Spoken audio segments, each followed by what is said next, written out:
অজয় নদীর ব্রিজটা ক্রস করার পর গাড়িটা হঠাৎ থেমে যায়। দেখা যায় সামনের বনেট থেকে ধোঁয়া বের হচ্ছে।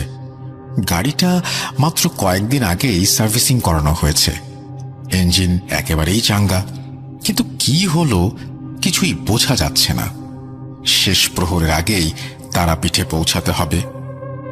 গাড়ি থেকে নামতেই অদ্ভুত দৃশ্যপট চোখের সামনে ভেসে ওঠে। যদিও ফেব্রুয়ারি শেষ, তবুও ভোরের দিকে হালকা ঠান্ডার সাথে কুয়াশা দেখা যায়। সেটাই স্বাভাবিক, কিন্তু এই মাঝরাতে হঠাৎ করে এত কুয়াশা কোথা থেকে এলো? কুয়াশা যে হঠাৎই এসেছে তা বলার কারণ, একটু আগে গাড়ির ভেতর থেকে গ্লাস দিয়ে পরিষ্কার দেখা যাচ্ছিল সামনের অংশটি। কালো পিচের রাস্তাটা ঝোপঝাড়ের বুক চিরে বোলপুরের দিকে এগিয়ে যাচ্ছে, কিন্তু গাড়ির বাইরে আসতেই 10 হাত দূর পর্যন্ত কিছুই দেখা যাচ্ছে না। গাড়ির হেডলাইটের আলোয় যা বোঝা যাচ্ছে, ধোঁয়াটে কুয়াশা সাদা চাদরের মতো ঘিরে রেখেছে গাড়িটাকে। কিছুই বুঝে ওঠার আগেই নজর যায় ব্রিজের নিচে ঝোপঝাড়ের দিকে। কোনো আলোর প্রতিফলন ছাড়াই কয়েক জোড়া সবুজ চোখ ধপ করে জ্বলে উঠল, সেই সঙ্গে বিকট আর্তনাদ।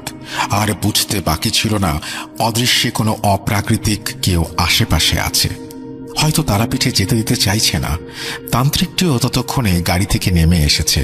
ঘাড় ঘোরাতেই পরিস্থিতি স্বাভাবিক করে সে বলে ওঠে, এ তো দেখছি বড্ড সমস্যায় পড়া গেল। গাড়ি খারাপ, এখন যাব কি করে? রাত তখন গভীর, 1টা মতো বাজে। আর কয়েক কিলোমিটার পর বোলপুর টাউন। সেখানে অন্তত পৌঁছাতে পারলে কিছু একটা ব্যবস্থা করা যাবে। অগত্যা কি আর করা যায়, এক পা করে হাঁটা শুরু করলেন তারা। খানিক বাদে খেয়াল করলেন পেছনের দিক থেকে আলোর রেখা ক্রমশ স্পষ্ট হচ্ছে। বোধহয় কোনো গাড়ি আসছে। আশাতীত দৃষ্টিতে ঘুরে দাঁড়িয়ে সেদিকে তাকাতেই বেজে ওঠে। ফোন তুলে সালাম জানাতেই অপর প্রান্ত থেকে একটি পরিচিত নারী কণ্ঠস্বর উদ্বিগ্ন স্বরে সালামের প্রত্যুত্তর জানিয়ে বলে ওঠে, সাব্বির বাবা, আমরা ভীষণ বিপদের মধ্যে আছি। জিন ভূতের ব্যাপার কিনা বুঝতে পারছি না, কিন্তু ব্যাপারটা যে অলৌকিক অস্বাভাবিক তা টের পাচ্ছি। নানা রকম উদ্ভট ঘটনা ঘটছে। বাবা, যদি তুই একটু এসে দেখে যেতিস তাহলে ভালো হতো। আমি ফোনে সবকিছু খুলে বলতে পারছি না, তুই তাড়াতাড়ি আয়। ঠিক আছে খালামণি, তুমি চিন্তা করো না, আমি কালই সকালে যাচ্ছি, সব ঠিক হয়ে যাবে ইনশাল্লাহ। এই বলে সাব্বিরজি ফোনটা রেখে দেন। পরদিন সকাল সকাল বেরিয়ে পড়েন খালামণির বাসার উদ্দেশ্যে। আচ্ছা, এখানে বলে রাখি, ইনি সাব্বিরজির বর্ধমানের সেই খালামণি 1998 সালে যার মেয়ের বিয়ের সময় ট্রেনে যাওয়ার দরুন শক্তিগড় স্টেশনে সেই ভয়ঙ্কর ভুঁইফোড় পিশাচের সম্মুখীন হয়েছিলেন, এবং 3 মাস পর ওনার মাদ্রাসার শিক্ষক পিতৃতুল্য রবিউল সাহেবের পরিবারকে ওই ভুঁইফোড় পিশাচের হাত থেকে বাঁচানোর সময় রাতে যে খালামণির বাসায় ছিলেন, ইনি সাব্বিরজির সেই খালামণি। যাই হোক, ঘটনায় ফিরি। সাব্বিরজি একাই ড্রাইভ করে যাচ্ছিলেন। ভীষণ চিন্তাগ্রস্ত দেখাচ্ছিল তাকে। পথে শক্তিগড় ক্রস করার সময় ভুঁইফোড় পিশাচের কথাটা মনে পড়ে যায়, এবং সেই সঙ্গে রবিউল সাহেবের কথা। মনটা দুঃখে ভরে ওঠে। বেলা 10টা নাগাদ বর্ধমানে পৌঁছে যান। খালামণির বাড়ির সামনে রাস্তার ধারে গাড়িটা পার্ক করে রেলিংয়ে গেটটা খুলে পা বাড়াবেন, হঠাৎই মনে হলো বাড়ির দক্ষিণ সীমানায় আম গাছের আড়াল থেকে কেউ তার উপর নজর রাখছে। পাটা পিছিয়ে এনে পকেট থেকে তসবিটা বের করে আঙুলে পেঁচিয়ে ধরে সূরা পড়ে শরীর বন্ধ করে তারপর বাড়ির সীমানায় প্রবেশ করলেন। এতদিনে এই সমস্ত ইঙ্গিত তিনি ভালো বুঝে গেছেন। সামনে একটি ছোট্ট বারান্দা, তারপরে মেইন দরজা।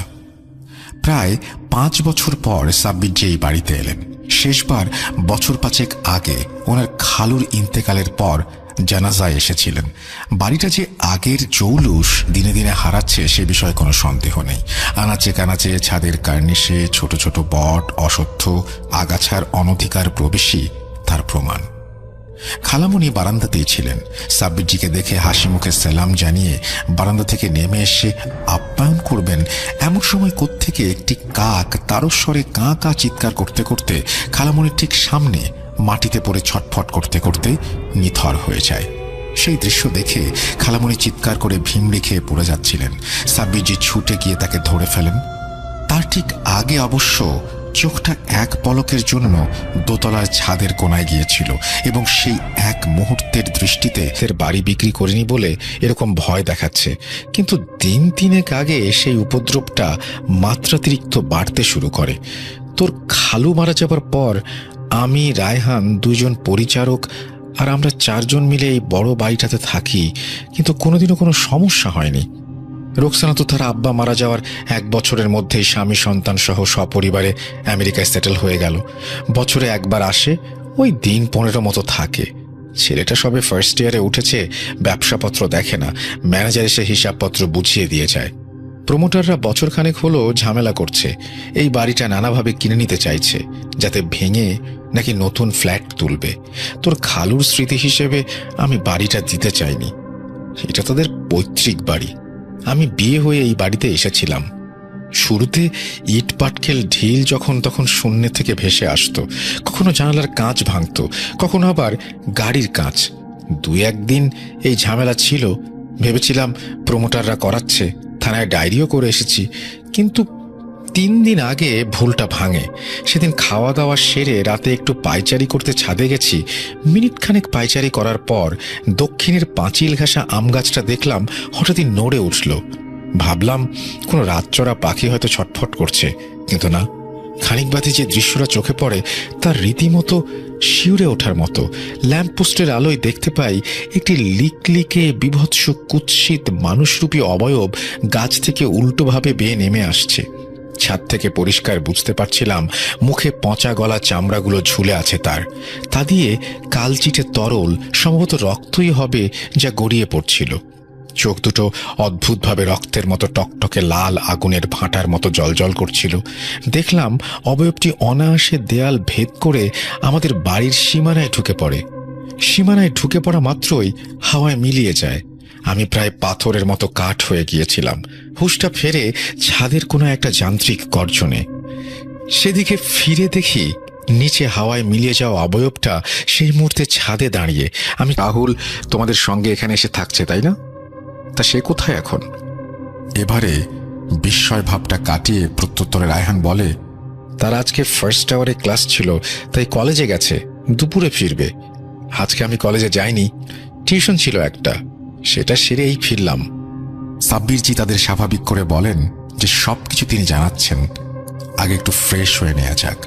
ফ্রেশ হয়ে ডাইনিং টেবিলে নাস্তা করতে করতে সাব্বিরজি খালামণিকে বলেন, সমস্যাটা বাইরে থেকে এসেছে, না কোনো প্রমোটার না অন্য কেউ তোমাদের পরিবারের উপরে কিছু করছে।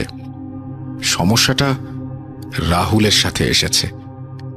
আমি আজ সন্ধ্যায় ইনশাল্লাহ মাগরিবের নামাজ আদায় করে এই বাড়ি বন্ধ করে দেব। তারপরে এই সমস্যাগুলো আর হবে না। তবে রাহুলের ওপর কিন্তু কালো ছায়া থেকেই যাবে। ভীষণ বিপদ।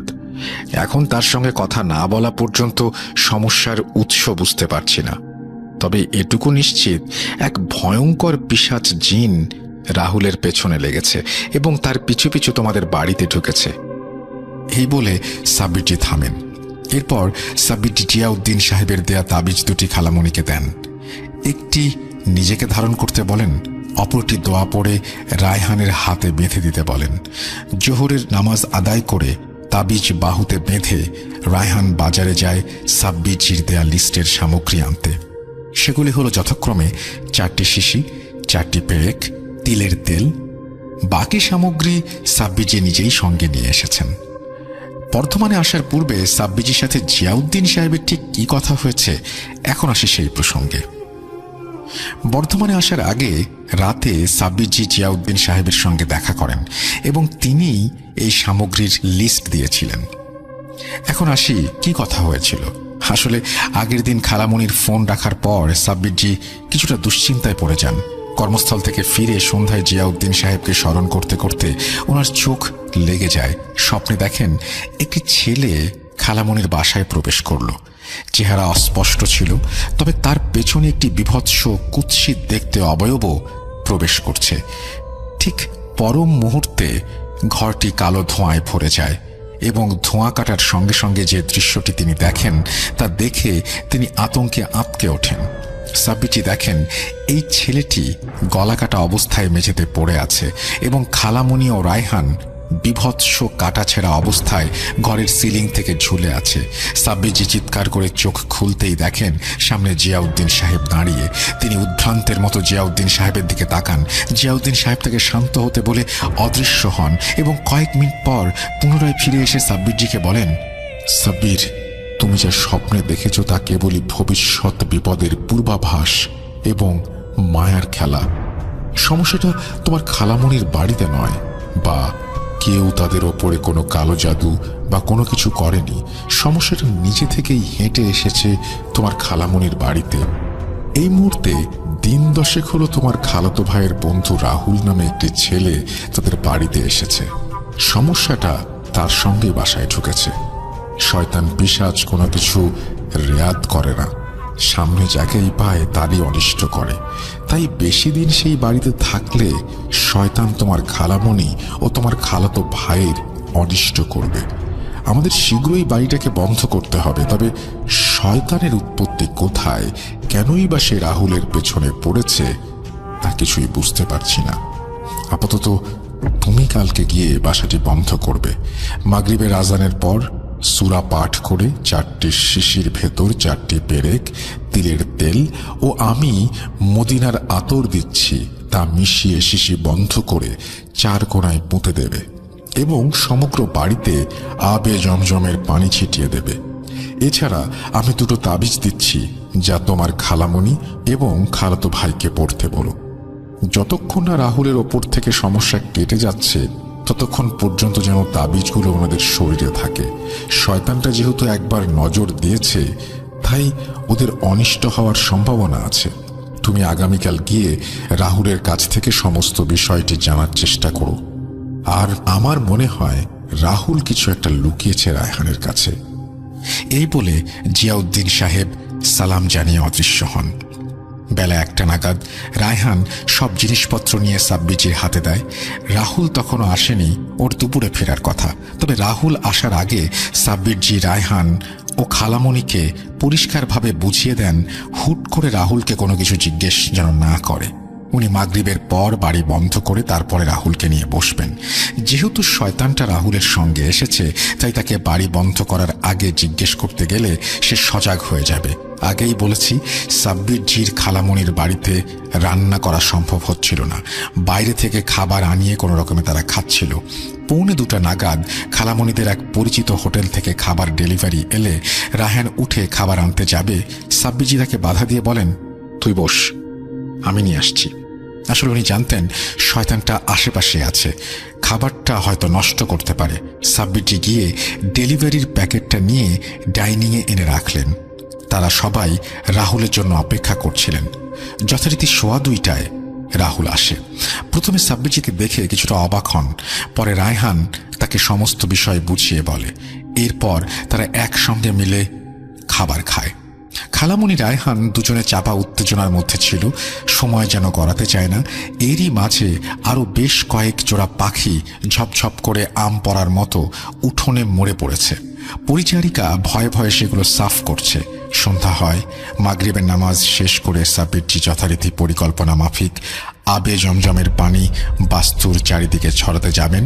ঠিক সেই সময় আকাশ কাঁপিয়ে তুমুল ঝড় ওঠে। ঝড়ের গতি এতটাই বেশি ছিল যে বাইরে দাঁড়ানো যাচ্ছিল না। হাতের তসবিটা আগুনের মতো গরম হয়ে উঠছিল। বাতাসের গতিতে আবে জমজমের পানির বোতলটা ছিটকে গিয়ে উঠোনে পড়ে, মাটিতে মিশে যায়। সঙ্গে সঙ্গে দোতলার কার্নিশ থেকে একটি কালো বিভৎস অবয়ব হেসে ওঠে। চোখগুলো দাও দাও করে জ্বলছিল, শরীর থেকে কালো ধোঁয়া ছড়িয়ে পড়ছিল। সেই অবয়বটি সাব্বিরজি ছাড়া আর কেউ দেখতে পাচ্ছিল না। সেই মুহূর্তে সাব্বিরজির মাথা গরম হয়ে যায়। উনি সূরা ইখলাস পাঠ করে তসবিহ উঁচিয়ে চেঁচিয়ে উঠতে যাবেন, ঠিক সেই সময় ঘাড়ের কাছে একটা শীতল স্পর্শ অনুভব করলেন। শয়তান তার খেলা দেখাবেই। যেহেতু রাহুল এখানে আছে তাই শয়তান পিশাচ কোনো মতেই চাইবে না। আমি তাকে আটকাচ্ছি। তুমি কয়েক ফোঁটা মদিনার আতর ছড়াও, তাতেই হবে, এবং তাড়াতাড়ি বাস্তুর সীমানার 4 কোণায় শিশিগুলো পুঁতে দাও। এই বলে জিয়াউদ্দিন সাহেব শূন্যে ভেসে চলে যান। এদিকে খালামণি ও রায়হান সাব্বিরজির কথা মতো জোরে জোরে একটি বিশেষ সূরা পাঠ করছিলেন। হঠাৎই তারা সবাই শুনতে পায় ছাদের ওপর প্রবল তাণ্ডবের শব্দ। সাব্বিরজি আর দেরি না করে রায়হানকে বলেন তাড়াতাড়ি শিশিগুলো দিতে। আগেই পরিচারক বাড়ির চার কোনায় 4টি গর্ত খুঁড়ে রেখেছিল। সাব্বিরজি সূরা পাঠ করতে করতে শিশিগুলো এক এক করে 4টি গর্তে পোঁতা মাত্রই ঝড়টা থেমে যায়। এখানে একটা কথা বলতে ভুলে গেছি। সাব্বিরজি বলেছিলেন ঝড়টা নাকি সেই মুহূর্তে শুধু বাস্তুর ভেতরেই হচ্ছিল। ল্যাম্পপোস্টের আলোয় বোঝা যাচ্ছিল বাইরে একটা পাতাও নড়েনি।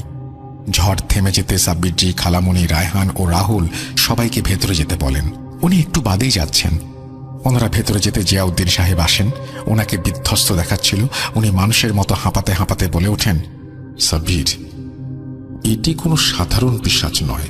হিন্দু ধর্মের কোনো কবিরাজ বা তান্ত্রিকের অনেক বছরের সাধনার ফল। এত সহজ হবে না এর সঙ্গে মোকাবেলা করা। আপাতত শয়তানটা এখান থেকে গেছে, কিন্তু আমি তাকে নিঃশেষ করতে পারিনি। আমিও ঠিক মতো পেরে উঠতে পারছিলাম না। আমি আমার জগতে যাচ্ছি, আরো কিছু বিষয় বুঝতে হবে। তুমি ততক্ষণে রাহুলের কাছ থেকে সমস্ত বিষয়টা শোনো। কিছু একটা আছে যেটা রাহুলই বলতে পারবে, সেখান থেকে হয়তো আমরা কোনো রাস্তা পাবো। এই বলে জিয়াউদ্দিন সাহেব বিদায় নেন। সাব্বিরজি বাড়ির ভেতর প্রবেশ করতেই দেখেন খালামণি, রায়হান, রাহুল 3 জনের ড্রয়িং রুমে বসে আছে। সাব্বিরজি তাদেরকে আশ্বস্ত করে বলেন যে শয়তানটা এই ভিটা ছেড়ে চলে গেছে, কিন্তু রাহুলের ওপর বিপদ কাটেনি। সেই শুনে রাহুল চমকে ওঠে এবং উদ্ভ্রান্তের মতো প্রশ্ন করে, মানে কি, আমার ওপর কেন শয়তানের ছায়া থাকবে? আমি তো এখানে আসার পরে সব দেখছি। রাহুলের কথা শুনে খালামণি, রায়হান বিস্ময়ে রাহুলের দিকে তাকাচ্ছিল। বোঝা যাচ্ছিল রাহুলের চোখ মুখে ভয় ও কিছু একটা লুকানোর আভাস। সাব্বিরজি রাহুলকে শান্ত হতে বলেন এবং ধীরে ধীরে বিষয়টা খুলে বলেন যে শয়তান তার পেছনে এসেছিল। কিছু একটা তাদের পরিবারের মধ্যে ঘটেছে যেটা রাহুল লুকিয়ে যাচ্ছে। সবকিছু শুনে এবারে রাহুল শান্ত হয়ে চুপচাপ সোফায় বসে পড়ে। রাহুল ধীর স্বরে বলতে শুরু করে, কোন শয়তান পিশাচের হাত আছে কিনা বলতে পারবো না, তবে লাস্ট 6 মাস ধরে কিছু জিনিস আমাদের পরিবারের মধ্যে ঘটে চলেছে যা খুবই দুঃখজনক এবং ভয়ঙ্কর। 6 মাসকে নিয়ে কাটোয়া চলে যান এবং আমি কলেজের হোস্টেলে শিফট হয়ে যাই। সামনে পরীক্ষা, পড়াশোনা হোস্টেলে থাকলে ঠিকমতো হয়ে ওঠে না, তাই রায়হান একরকম জোর করে তাদের বাড়িতে নিয়ে আসে। বিশ্বাস করুন দাদা, আমি জানতাম না যে পিশাচ আমার পিছু পিছু এই বাড়িতে এসে উঠবে। হোস্টেলে যেহেতু অনেক মানুষের ভিড়, তাই হয়তো সেখানে আসেনি বা আমি টের পাইনি। তবে মাঝে মধ্যে চাদর মুড়ি দেয়া একটা মানুষ দেখতাম, কিন্তু তখন অতটা গুরুত্ব দেয়নি। কাকিমা রিয়া কটোয়াতে মোটামুটি সুস্থ ছিল, সেখানে আর কোনো সমস্যা হয়নি দেখে আমিও এসব কিছু ভুলে গিয়েছিলাম। এখানে আসার পর প্রথম আন্টি ভেবেছিল প্রমোটাররা হয়তো ডিস্টার্ব করছে, আমিও তাই ভাবি।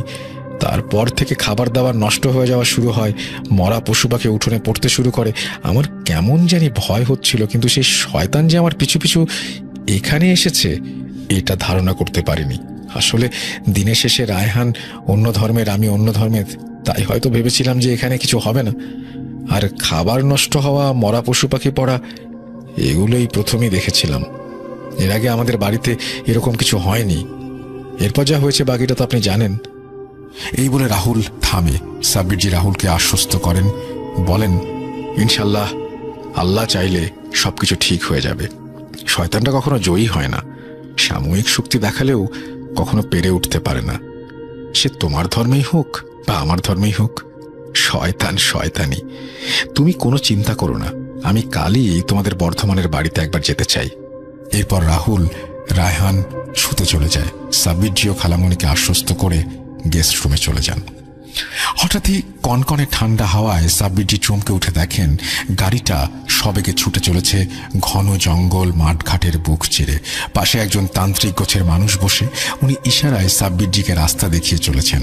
সাব্বিরজি নিজেই গাড়ি চালাচ্ছিলেন। তিনি অবাক হয়ে দেখছিলেন মাঝে মাঝে তান্ত্রিকটা তার দিকে তাকিয়ে গম্ভীর স্বরে বলছে, আমাদের ভোররাত্রির মধ্যেই তারাপীঠে পৌঁছাতে হবে, তবেই রাহুলের পরিবারকে বাঁচানো যাবে।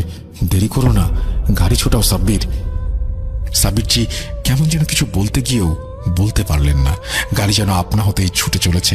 খানিক বাদে তান্ত্রিক জানায় যে আর অল্প কিছুক্ষণের মধ্যেই বোলপুর আসবে। অজয় নদীর ব্রিজটা ক্রস করার পর গাড়িটা হঠাৎই থেমে যায়। সাব্বিরজি দেখেন সামনের বনেট থেকে ধোঁয়া বের হচ্ছে। কিন্তু এমন কেন ঘটল? গাড়ি তো বেশ চাঙ্গা ছিল, রিসেন্টলি সার্ভিসিং করানো হয়েছে। সাব্বিরজি মনে মনে বলে উঠলেন।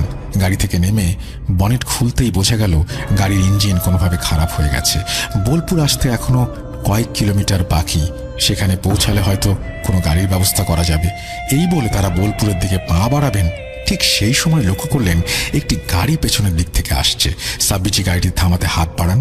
এমন সময় উপলব্ধি করলেন তান্ত্রিক হঠাৎই তাকে পেছন থেকে ঠেলে ধরেছে, আর একটু হলেই গাড়িটা চাপা দিত। সাব্বিরজি প্রাণপণে নিজেকে ছাড়াতে চেষ্টা করছিলেন, কিন্তু পারলেন না। শ্বাস প্রশ্বাস ক্রমশ রোধ হয়ে আসছিল।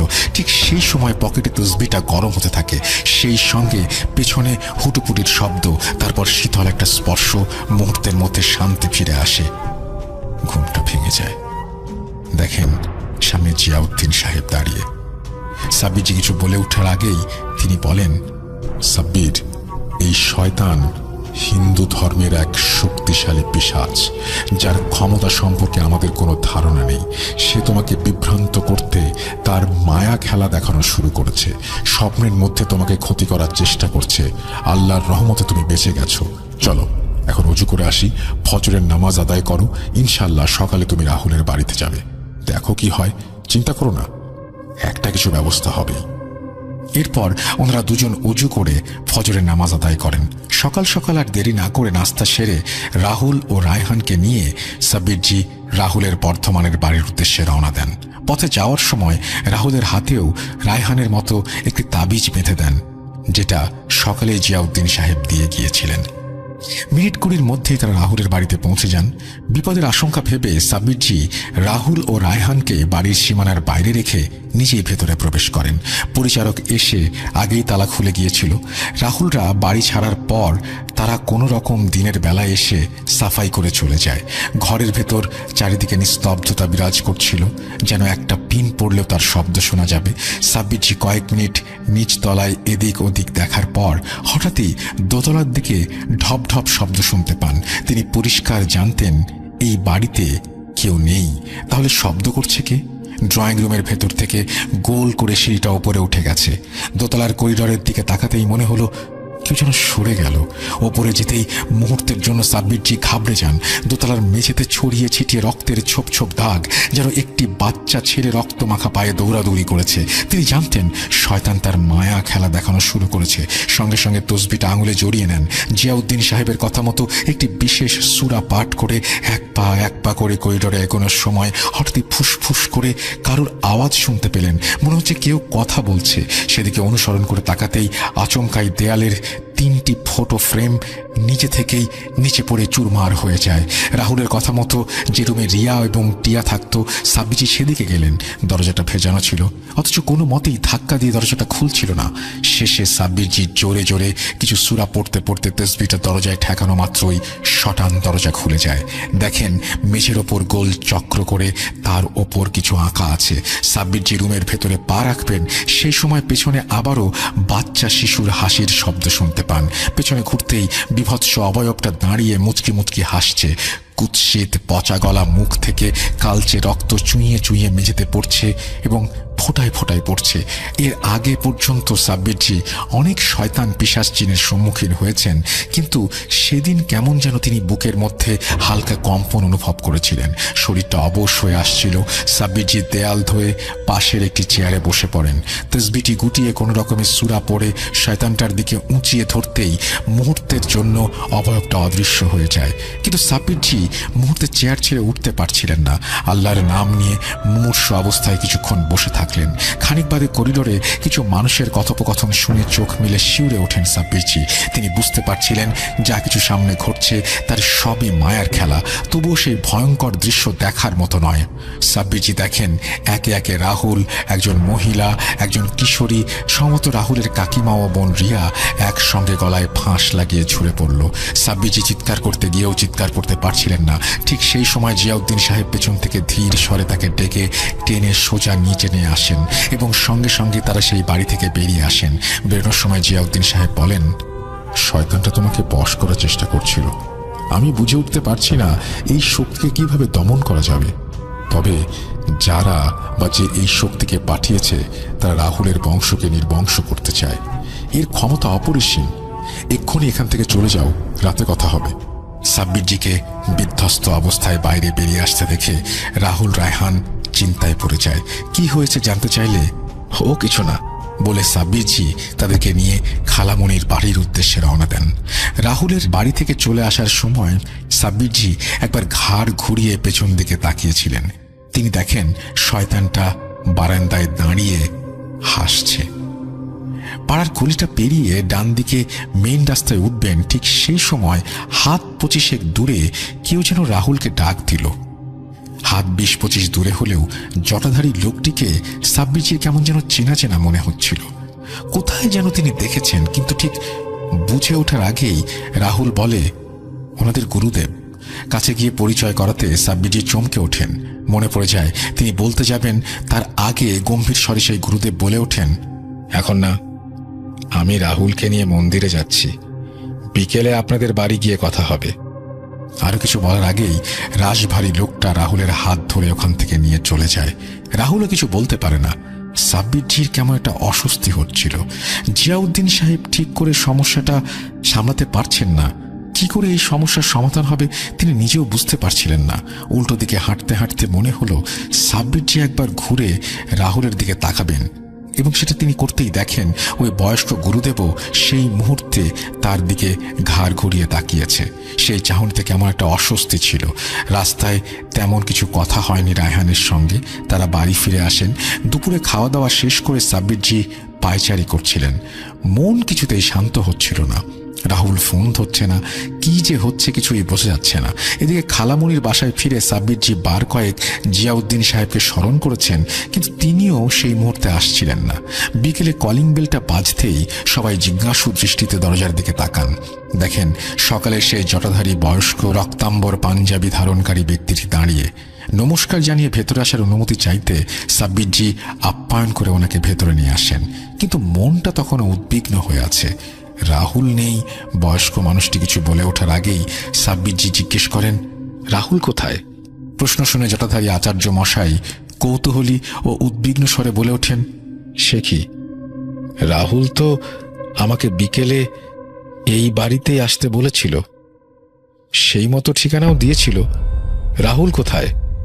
আচার্য মহাশয়ের কথা শুনে সাব্বিরজির সঙ্গে সঙ্গে উঠে পড়েন এবং কেউ কিছু বলার আগেই বলেন যে ওনার সঙ্গে যেতে রাহুলের বাড়িতে যেতে হবে, হাতে সময় নেই, পথে যাওয়ার সময় সমস্ত কিছু খুলে বলবেন।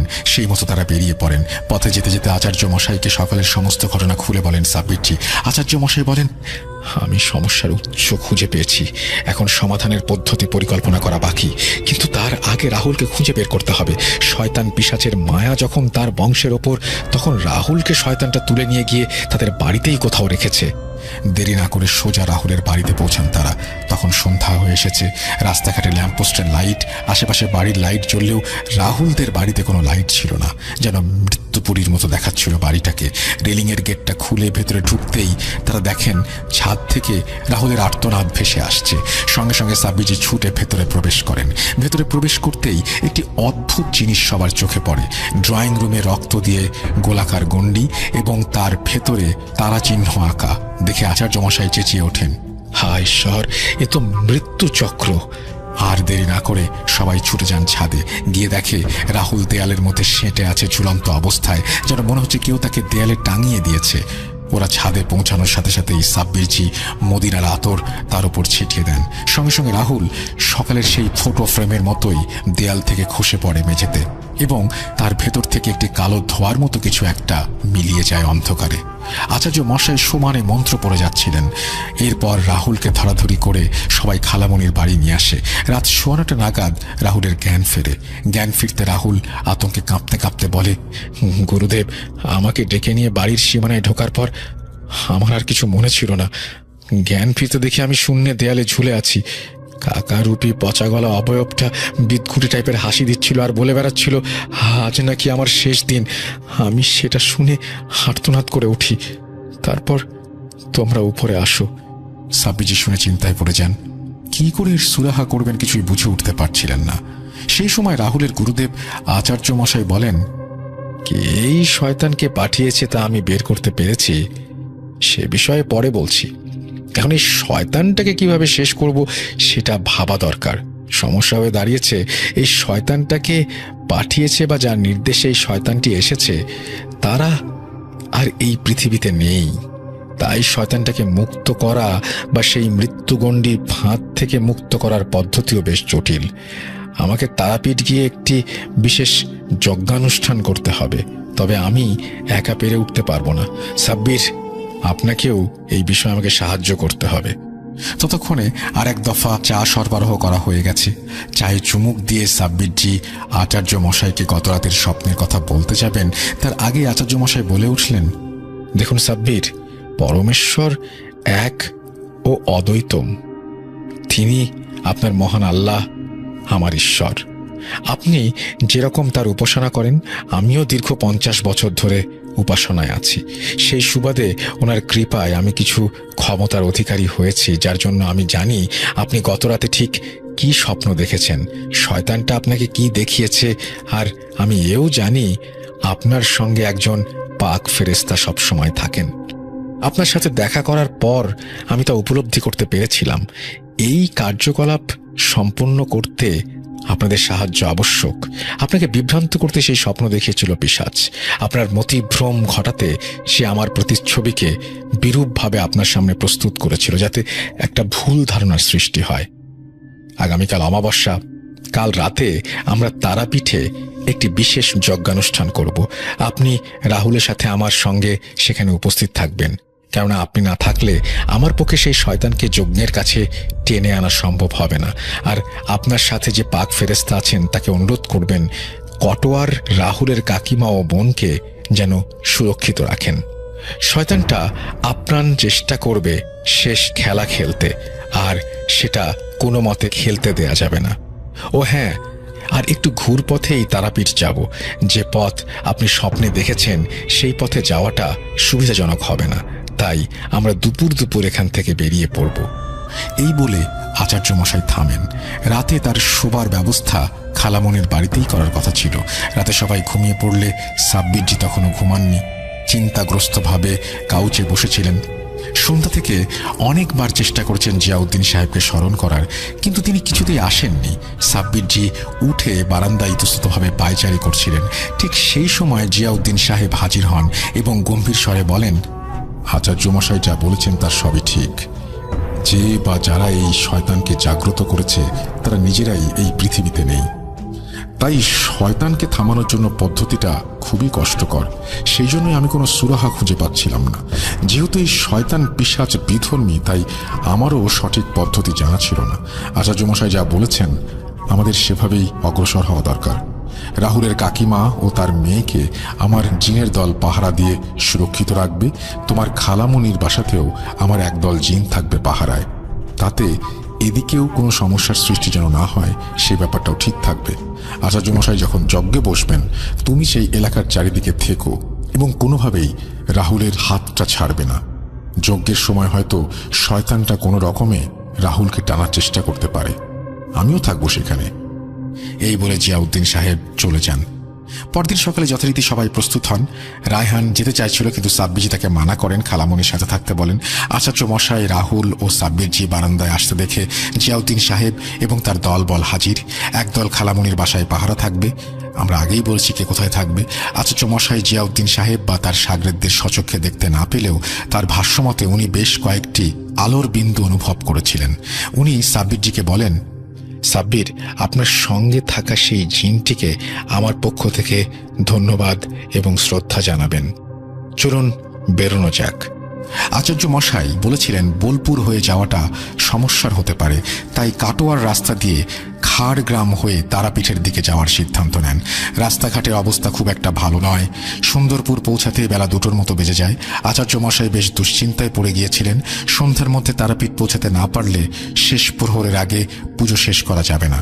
তাই সুন্দরপুরেই একটা ধাবাতে তাড়াতাড়ি দুপুরের খাবার খেয়ে নিয়ে আবার বেরিয়ে পড়েন। আচার্য মশাই কিছু খেলেন না। আসলে যজ্ঞে বসার জন্য তিনি নির্জলা উপবাসে ছিলেন। মিনিট 10 যেতে না যেতেই ময়ূরাক্ষী নদীর ব্রিজটা ক্রস করার পর হঠাৎই আকাশ বাতাস কাঁপিয়ে তুমুল ঝড় ওঠে। সন্দেহ হতে থাকে স্বপ্ন কি তাহলে সত্যি হতে যাচ্ছে। কিন্তু স্বপ্নে যে নদীর ওপরে এবং রাত্রেবেলার ঘটনাটি ঘটেছিল, এখন তো ভর দুপুর। আচার্য মশাই গম্ভীর স্বরে বলেন, যাই হয়ে যাক সাব্বির, গাড়ি থামাবেন না। আপনার সন্দেহ ঠিক, শয়তানটা পিছু নিয়েছে। প্রচন্ড ঝড় বৃষ্টিতে কোনো রকমে গাড়ি এগিয়ে যাচ্ছিল। আচমকায় রাস্তার ধারের প্রকাণ্ড একটা বট গাছের ডাল মরমর করে প্রায় গাড়ির উপরেই ভেঙে পড়ছিল। কিন্তু আশ্চর্যজনকভাবে গাছটা অর্ধেকটা ঝুঁকে আটকে যায়। আচার্য মশাই বা রাহুল কেউ না দেখলেও সাব্বিরজি দেখতে পাচ্ছিলেন জিয়াউদ্দিন সাহেব তার শক্তি দিয়ে ডালটাকে আটকে রেখেছেন। উনি সাব্বিরজিকে ইশারায় বলতে থাকেন গাড়ি নিয়ে এগিয়ে যাবার জন্য। তারাপীঠ পৌঁছাতে পৌঁছাতে সন্ধ্যা হয়ে আসে।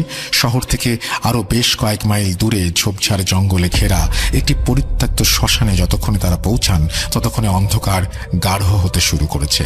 সাব্বিরজি দেখেন আচার্য মশাইয়ের 2 জন শিষ্য আগে থেকেই পূজা যজ্ঞ অনুষ্ঠানের জন্য সিঁদুর দিয়ে গোলাকার গণ্ডি কেটে তার ভেতর নানা রকম সরঞ্জাম প্রস্তুত রেখেছে।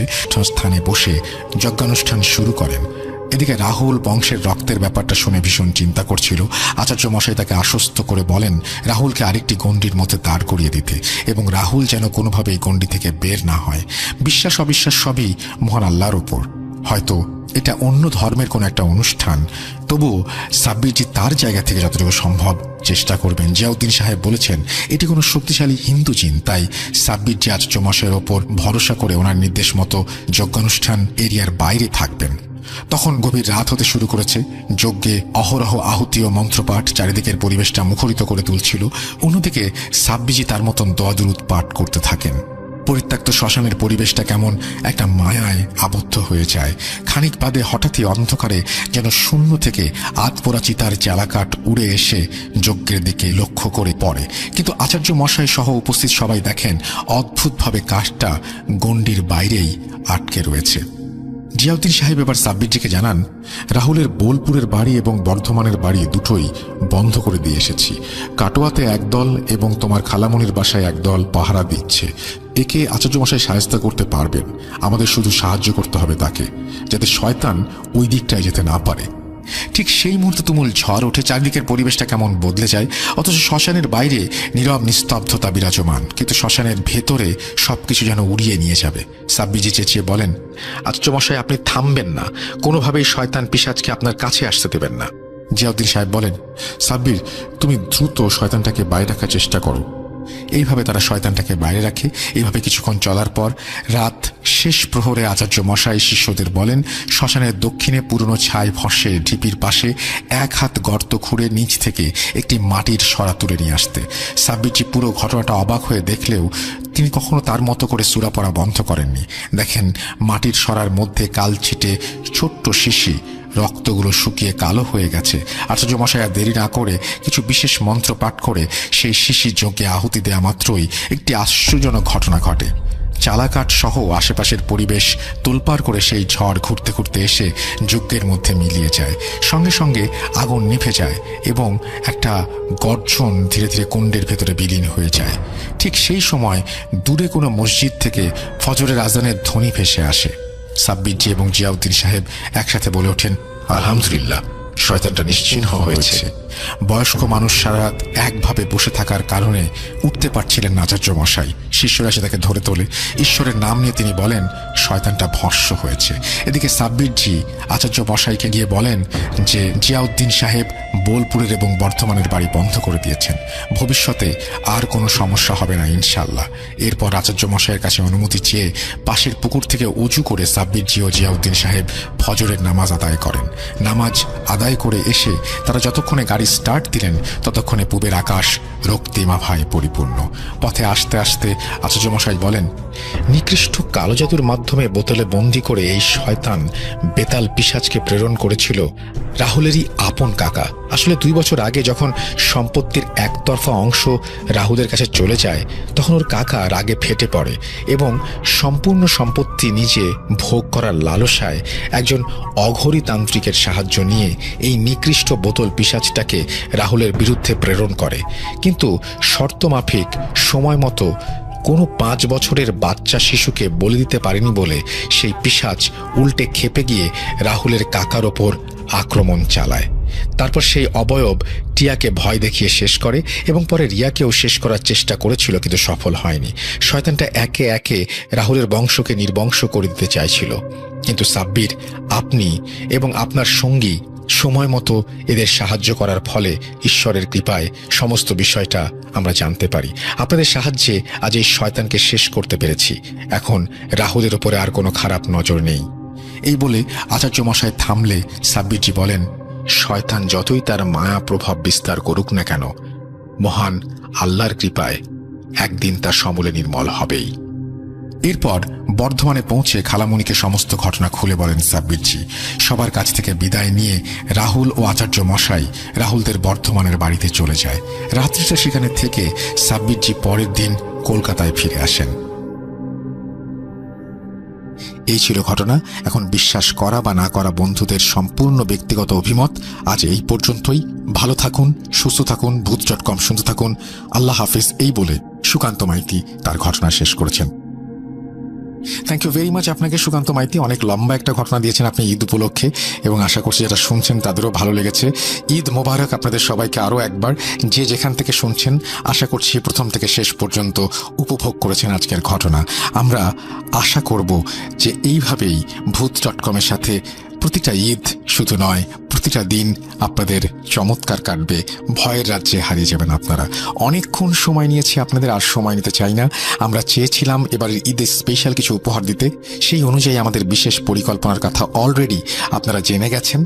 আমাদের আজকের মতো বিদায় নিতে হবে। কথা হবে আবারও অন্য কোনো এপিসোডে। সেই পর্যন্ত সবাই ভালো থাকবেন, সুস্থ থাকবেন। মোস্ট ইম্পর্টেন্টলি ভূত.com-এর সাথে থাকবেন।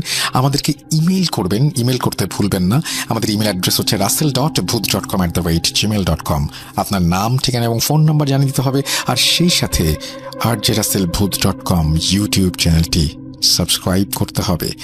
বিদায় নিচ্ছি আজকের মতো। ঈদ মোবারক। আল্লাহ হাফেজ। আমার নানু বাড়ি পাবনা জেলার ঈশ্বরদী থানার রূপপুর গ্রামে। বর্তমানে সবাই পারমাণবিক বিদ্যুৎ আমার আম্মুর কোলে দেন। সবাই খুশি ছিল। বাচ্চা অপুষ্টিতে জন্মানোর কারণে অনেক রোগা ছিল। যাই হোক, এভাবে যুদ্ধ করে প্রাণে বেঁচে যাওয়া ছেলেটার নাম দেয়া হলো হাসিব। হাসিবের সাথে আমার সম্পর্ক নিজের ভাইয়ের মতোই। এবার আসি আসল ঘটনায়। সাল 2016। আমি রাজশাহীতে বসে রিঅ্যাডমিশনের প্রিপারেশন নিচ্ছি। হঠাৎ আম্মু ফোন দিয়ে কান্না শুরু করে দিল। আমি বললাম, আম্মু কি হয়েছে, তুমি কাঁদছো কেন? আম্মু বলল, তোর মেজো খালা অ্যাক্সিডেন্ট করেছে, মনে হয় বাঁচবে না রে। আমি জিজ্ঞেস করলাম, কিভাবে হয়েছে আম্মু? আম্মু বলল, তোর খালা তার ভাসুরের ছেলের জন্য মেয়ে দেখতে ঈশ্বরদী গিয়েছিল। ফেরার পথে কিভাবে বাইক রাস্তায় স্লিপ করে পড়ে গেছে আল্লাহ জানে। আমি জিজ্ঞাসা করলাম, তারপর? আম্মু বলল, আখ বোঝাই ট্রাক্টর তোর খালার 2 পায়ের ওপর দিয়ে চলে গেছে, পায়ের কিচ্ছু আর নেই। এই বলে আম্মু ফোন রেখে দিল। পরে মামাকে ফোন দিয়ে শুনলাম খালামণিকে ঢাকা পঙ্গু হসপিটালে নেওয়া হয়েছে। সেদিনের মতো আমি ঘুমিয়ে যাই। সকালে ঘুম ভাঙে এক কাজিনের ফোন কলে। জিয়ন, খবর কিছু জানো? অ্যাম্বুলেন্স তো টাঙ্গাইলে অ্যাক্সিডেন্ট করেছে, কেউ হয়তো বেঁচে নেই। আমার মাথায় আকাশ ভেঙে পড়ল। আমার জানা মতে অ্যাম্বুলেন্সে বড় মামা, মেজো খালু, জামাল খালু এবং খালুর ছোট ভাইয়ের ওয়াইফ ছিল। আমি কোনোভাবেই কারো খোঁজ পাচ্ছিলাম না। আম্মু আমাকে ফোন দিয়ে বলল, বের হোস না, মহামারী শুরু হয়েছে ফ্যামিলিতে। সারাটা দিন অনেক টেনশনে কাটে আমার। কোনো খবর না পেয়ে আমি টাঙ্গাইলে এক বান্ধবী মিমকে ফোন দিয়ে সব ঘটনা বলি। ওখানে একই দিনে 2টা অ্যাক্সিডেন্ট হয়েছিল। মিম টাঙ্গাইল সদর হসপিটালে গিয়ে খুঁজে বের করে আমাকে সব জানায়। মিমের ফোন থেকে আমি খালামণির সাথে কথাও বলেছিলাম। গাড়ির ড্রাইভার, হেল্পার স্পটেই মারা যায়। আল্লাহর রহমতে বাড়ির মানুষদের ইনজুরি হলেও তারা প্রাণে বেঁচে যায়। যাই হোক, প্রায় 30টা অপারেশন করার পরে খালামণি তার পা ফিরে পান। সবাইকে বলে রাখি, এই অ্যাক্সিডেন্টের বিষয়টা একটু মাথায় রাখবেন, এরপরে রহস্য উদ্ঘাটন হবে। অ্যাক্সিডেন্টের ঠিক 6 মাসের মাথায় ঘটনা শুরু হয়। তখন আমি ঢাকা সেটেল হওয়ার প্রিপারেশন নিচ্ছি। আম্মু ফোন দিয়ে বলে, বাবু জানিস হাসিবের সাথে কি হচ্ছে? ওর দরজার সামনে কে যেন 4টা ডিমের ভেতরে 8টা গোলাপ ফুল পুঁতে দিয়ে গেছে। আবার বাড়িতে আরবি লেখা উঠে যাচ্ছে। হাসিবের খাবারের প্লেট, মগ কোনো কিছুতেই বাদ থাকছে না। এমনকি ও রুটি খেতে গেলেও ওর রুটিতে আরবি লেখা উঠে যাচ্ছে। এগুলো শোনার পরে আমি আম্মুকে বললাম, আম্মু কাউকে বলো এগুলো ছবি তুলে রাখতে, আর আমি ঢাকা যাবার কয়েকদিন পরে যাব হাসিবের সাথে দেখা করতে। আম্মু বলল, তোর আসতে হবে না, এই বলে ফোন রেখে দিল। আমি ঢাকা আসার পর তার কয়েকদিনের মাথায় নানু বাড়ি চলে গেলাম। নানু বাড়ি থেকে মেজো খালার বাড়ি মাত্র 2 থেকে 3 মিনিটের পথ। আমি ব্যাগ রেখেই দৌড় দিলাম খালামণির বাসায়। গিয়ে দেখি দেয়ালে দেয়ালে আরবি লেখা, সাথে ভাঙা ভাঙা হাতে বাংলাও লেখা। এরপরে আমি খালুর থেকে যা শুনলাম, বলছেন মান্নান খালু, হাসিবকে ওরা পড়তে দিচ্ছে না, খেতে দিচ্ছে না। হাতে বই ধরলে হাসিব চিৎকার করে অজ্ঞান হয়ে যাচ্ছে। বাড়ির বাইরে যেতে দেয় না। এক কবিরাজের কাছে নিয়ে গিয়েছিলাম, তার জিনিসে কোনো কাজই হলো না। পরে এক মওলানাকে ডেকে এনে বাড়ি বন্ধ করে নিলাম, আর হাসিব যেন চোখে ওদের না দেখে সেই ব্যবস্থা নিলাম। আমি খালুকে জিজ্ঞেস করলাম, খালু ওরা কারা? জিন। কত জন ওরা? জানি না। এই বলে বাজারে চলে গেল। আমি রুমে ঢুকে দেখি মিশু আপু হাসিফকে নিয়ে শুয়ে আছে, আর রুমের ভেতরে 7 জন মানুষ বসা, যারা সবাই বাড়িরই মানুষ। বাড়িতে ঢোকার পরে আমি একটা জিনিস খেয়াল করলাম যে রুমগুলোর ভেতরের পরিবেশ অনেক ভারী, কেমন যেন শরীরে শক্তি পাচ্ছি না। তাই আমিও হাসিবের পাশে শুয়ে পড়লাম। কিছুক্ষণ পরে দেখলাম হাসিবের শরীর কেমন যেন শক্ত হয়ে গেল, আর ওকে কে যেন চুল ধরে টেনে তুলে দিচ্ছে। এটা দেখে আমি আর মিশু আপু হাসিবের শরীরে হাত দিতেই হাসিব ও মাগো বলে অজ্ঞান হয়ে যায়। খালুকে ফোন দিতেই খালু আরেক কবিরাজ নিয়ে আসলেন। হাসিবের জ্ঞান ফিরল। কবিরাজ চলে যাবার সাথে সাথেই শুরু হলো আরেক অত্যাচার। হাসিবের বই, খাতা এবং জামা কাপড়ে আগুন ধরা শুরু হয়ে গেল। আমি আর জহির মামা অনেক দৌড়াদৌড়ি করে সেই আগুন কোনোভাবে নেভানোর পরে খালামণিকে বললাম, বাড়িতে এমন কিছু রেখো না যাতে আগুন ধরানো যায়। এসব বলে আমি নানু বাড়ি চলে আসলাম। পরের দিন সকালের ঘটনা, ছোট মামা গেছে হাসিবের খোঁজ নিতে। যাওয়ার পরে মামা দরজার বাইরে দাঁড়িয়ে অনেক ডাকাডাকি করে, কিন্তু কেউ দরজা খোলে না। একসময় মামা খেয়াল করেন যে মেইন গেটে তালা মারা, বাড়িতে কেউ নেই। তাহলে টিউবওয়েল থেকে পানি তুলছে কে? এত মানুষের কথাই বা শোনা যাচ্ছে কিভাবে? আমরা হাটে গেলে বা বাজারে গেলে যেমন অনেক মানুষের একটা শব্দ পাই, ঠিক সেই রকমের শব্দ। মামা দরজার বাইরে দাঁড়িয়ে খালামণিকে ফোন দেয়। খালামণি ফোনের ওপাশ থেকে বলেন, আমি তো হাসিফকে নিয়ে কুষ্টিয়া আসছি এক কবিরাজের কাছে, বাড়িতে কেউ নেই। মামা এসব শুনে তাড়াতাড়ি এখান থেকে চলে আসে। বিকালে আমি খালামণির সাথে দেখা করতে গেলে খালামণি যেটা আমাকে বলেন, কবিরাজ আমাদেরকে সব দেখিয়ে দিয়েছেন। এক গামলায় পানি নিয়ে তিনি দোয়া পড়ে ফুঁ দিলেন, আর সব দৃশ্যমান হয়ে গেল। হাসিফকে বান মারা হয়েছে, আর ওকে পড়াশোনা করতে দেবে না বলেই এর সাথে হাসিবের বাইরেও বেরোতে পারবে না। কিন্তু ওই কবিরাজ এটার কোনো চিকিৎসা করতে পারবেন না, কারণ তিনি এত শক্তিশালী নন। এসব শোনার পরে মনটা অনেক খারাপ হয়ে যায় আমার। হাসিব অনেক ভালো স্টুডেন্ট, আর সামনেই জেএসসি এক্সাম দিবে। পড়তে না পারলে তো বিপদ। এরপরে রিজভি হুজুরকে ডাকা হয়। তিনি একজন বিহারি হুজুর।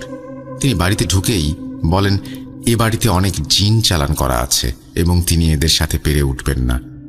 তবে তার উস্তাদ নাসিম হুজুর পারবেন। তার উস্তাদের বাড়ি দিনাজপুরে। তাকে খবর পাঠানো হলো।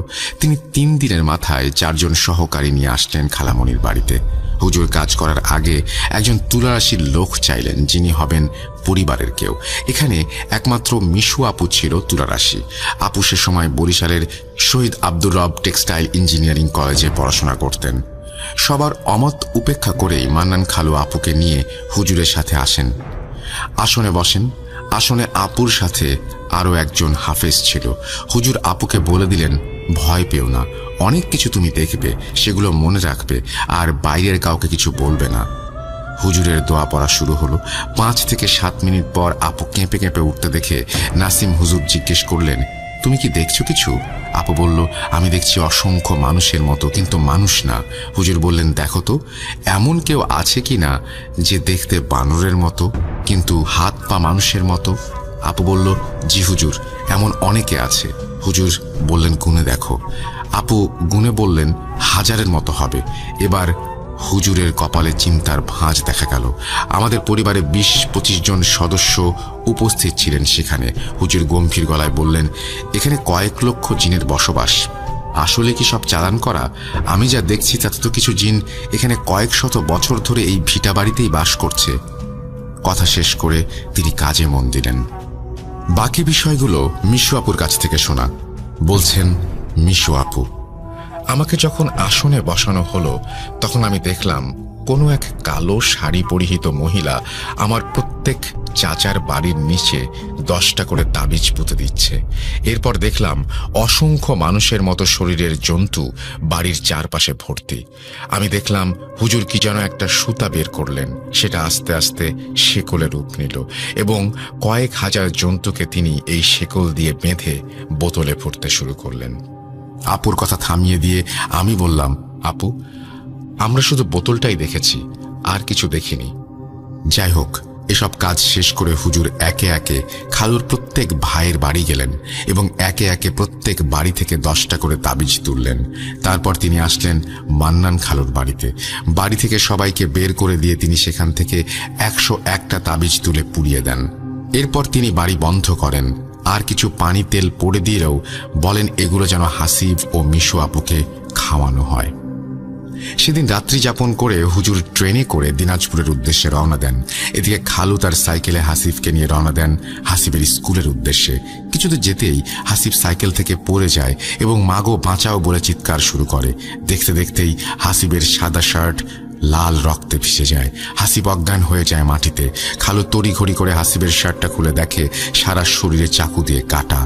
খালু ভালোভাবে খেয়াল করে দেখলেন চাকু দিয়ে কেটে কি যেন আরবিতে লেখা হয়েছে। হাসিবের শরীর থেকে রক্ত পড়া বন্ধ হচ্ছিল না। খালু হাসিবকে কোলে তুলে নিয়ে বাড়ির উদ্দেশ্যে রওনা দেন। এভাবে হাসিবকে দেখে মিশু আপু চিৎকার করে কান্না করতে করতে এসে হাসিবকে ধরে। হাসিবকে ধরার সাথে সাথেই মিশু আপু অজ্ঞান হয়ে যান। হাসিবকে খালু ঘাড়ে শুইয়ে আপুকে ঘরে নিয়ে যাওয়ার চেষ্টা করেন, কিন্তু কোনোভাবেই আপুকে ওঠানো যাচ্ছিল না। মনে হচ্ছিল আপুর ওজন 100 গুণ বেড়ে গেছে। 10 জন মানুষ ধরাধরি করেও অনেক কষ্টে আপুকে ঘরে নেওয়া হয়। অনেক সময় কেটে গেলেও মিশু আপু এবং হাসিব কারোরই জ্ঞান ফিরছিল না। খালু নাসিম হুজুরকে সবকিছু ফোন দিয়ে বললেন। নাসিম হুজুর বললেন, আমি ফিরে আসছি, আমাকে কিছুক্ষণ সময় দিন। কয়েক ঘন্টা পরে নাসিম হুজুর ফিরে আসলেন। এসেই প্রথমে তিনি 2 জনের জ্ঞান ফেরালেন। দেখতে দেখতে চোখের সামনেই হাসিবের গায়ের লেখাগুলো ভ্যানিশ হয়ে যায়। আমি প্রমাণস্বরূপ সবকিছুর ছবি ও ভিডিও কালেক্ট করে রেখেছি যেন ভূত FM বা ভূত.com এ শেয়ার করতে পারি। যাই হোক, এরপর হুজুর খালুকে বললেন, শয়তানটা এবার আপন মেয়ের ওপরেও জিন চালান করে রেখেছে, ওকে আপনি বরিশাল পাঠিয়ে দিন, আর আমি মিশুকে প্রোটেকশন দেওয়ার জন্য 2 জন জিন দিয়ে দিচ্ছি, মিশু যেন ভয় না পায়। পরের দিন আপুকে বরিশাল পাঠিয়ে দেয়া হয়। এদিকে হুজুর এবার যুদ্ধ ঘোষণা করে দিলেন জিনদের বিরুদ্ধে। তিনি হুঙ্কার দিয়েই বললেন, তোরা যাবি নয়তো মরবি। এই বলে তিনি কাজ শুরু করেন। আমরা শুধু তীব্র পোড়া গন্ধ পাচ্ছিলাম আর পোড়া শব্দ পাচ্ছিলাম। এভাবে চলছে ঘন্টার পর ঘন্টা। হুজুর তার কাজ করেই চলেছেন। এক সময় আমার নানু ভাই বলে উঠলেন, হুজুর, আপনার শরীর তো ভালো মনে হচ্ছে না, একটু রেস্ট নেন। হুজুর কোনো উত্তর দিলেন না। একটু পরে হুজুরের চোখ উল্টে তিনি মাটিতে পড়ে গেলেন। আমরা ধরাধরি করে তাকে বসিয়ে পানি খাওয়ালাম। তার নাক দিয়ে রক্ত আসতে শুরু করলো। আমরা একটু ভয় পেয়ে গেলাম। সবাই বলেন, হুজুর অনেক করেছেন, এখন একটু রেস্ট নিন। এই বলে তারা তাকে একটা ফাঁকা রুমে থাকতে দেন।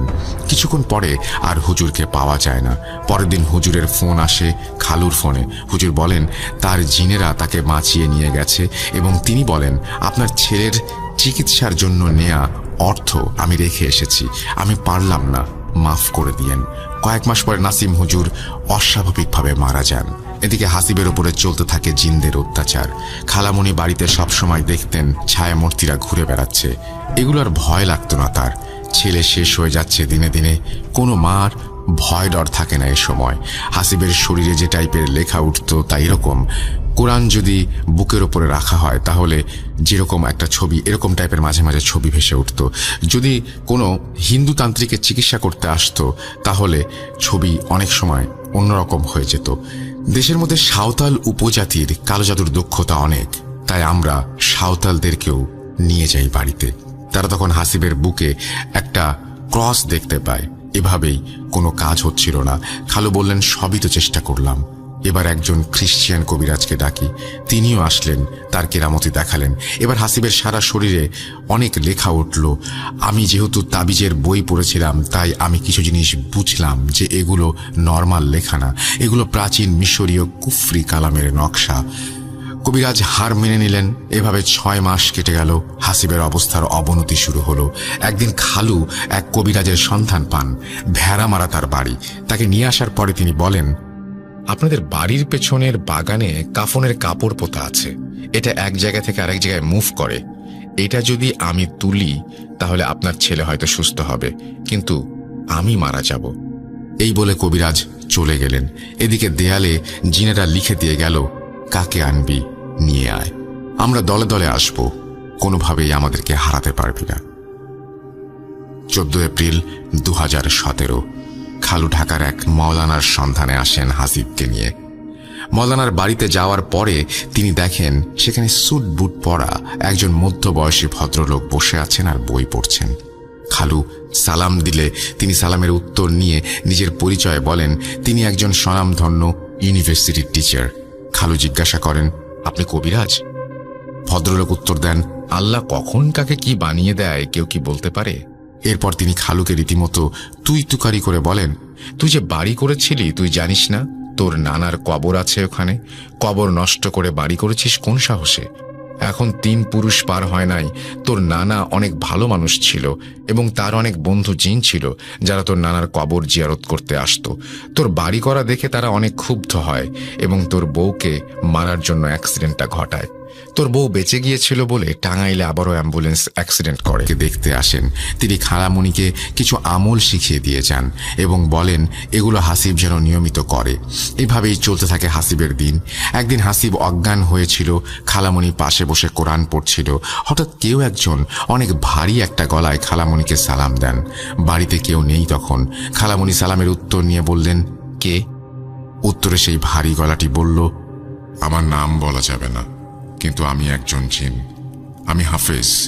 তোর ছেলেকে দেখে আমার অনেক কষ্ট হয়। তোরা ভালো না হলেও তোর ছেলে অনেক ভালো।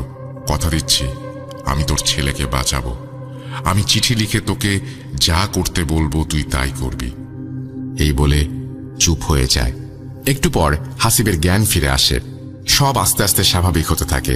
আর চিঠিতে খালামণিকে বলে যায়, আমরা রইলাম, হাসিবের ক্ষতি করব না, কিন্তু হাসিবের মতের বিরুদ্ধে যেন কিছু করা না হয়। সাল 2018। আমি ঢাকায়। ফোনে সকল প্রমাণ নিয়ে আমি ভূত এফএমে ঘটনা পাঠানোর প্রস্তুতি নিচ্ছিলাম। একদিন ভার্সিটি যাবার সময় আমার ফোনটা হারিয়ে যায়। খুব মন খারাপ ছিল। মিশু আপুকে ফোন দিয়ে বললাম, আপু তোর কাছে সব ছবি আর ভিডিও আছে, আমাকে একটু মেইল করবি? আপু বলল, ভাই সবকিছু নষ্ট হয়ে গেছে, মেমোরি কার্ডটা কাজ করছে না, আমাদের যার যার কাছে প্রমাণ ছিল সব প্রমাণ একদিনেই নষ্ট হয়ে যায়। গুগল ড্রাইভেও আমি কিছু খুঁজে পাচ্ছিলাম না, সবকিছু ভ্যানিশ। সেবারের মতো আর মেইল করতে পারলাম না। আমি ভাবছিলাম হয়তো এখানেই শেষ, কিন্তু শেষ হলো না। আমি যখন ইমেইল লিখছিলাম তখন বাসায় কেউ ছিল না, বাইরে বৃষ্টি হচ্ছিল। বারান্দায় বসে আমি ইমেল লেখার সময় লক্ষ্য করলাম কিছু একটা আছে আমার পাশে। রুমের ভেতরে তাকাতেই একটু ভয় পেয়ে গেলাম। একটা ছায়ার মতন বাম পাশ থেকে ডান পাশে সরে গেল। বাসায় আমি ব্যতীত আর কেউ নেই তা আমার মনে হচ্ছিল। অজানা এক ভয় আমাকে পেয়ে বসে। সময়টা দুপুর 2:30। এরপর আমি 1 মাস পার হয়ে গেলেও ইমেল যতবার লেখা শুরু করি ঠিক ততবারই ওই ছায়া আমাকে আমার আশেপাশে থাকে। আমি ঘুরতে দেখি, কেমন যেন অনীহা চলে আসে লেখার ওপর। একবার ভেবেছি ভয়েস রেকর্ড করে পাঠাই, কিন্তু রাসেল ভাইয়ের কণ্ঠে স্টোরি শোনার একটা আলাদা তৃপ্তি। লেখার সময় আমি অনেক স্কিপ করেছিলাম ইচ্ছা করেই। ভেবেছিলাম স্টোরিকে 2টি ইমেইলে ভাগ করব, কিন্তু এখনকার পরিস্থিতি দেখে মনে হচ্ছে কিছু একটা ইমেল লিখে পাঠাতে পারলে ভালো হতো। আবারও শুরু করছি।